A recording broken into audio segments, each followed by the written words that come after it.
Geng, jangan skip video ini. Tolong jangan skip karena ini ide-ide kreatif para pekerja konstruksi yang sangat kreatif yang bisa kalian lihat geng ya.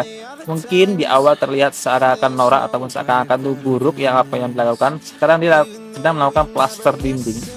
Lihat dulu geng ya, akhirnya akan lihat hasilnya seperti apa. Nah, ini konsep plasteran dinding ya. Memiliki corak-corak, dia akan membuat ukiran-ukiran dan seperti apa hasilnya. Dan ini hasilnya geng ya. Nah, ini ya.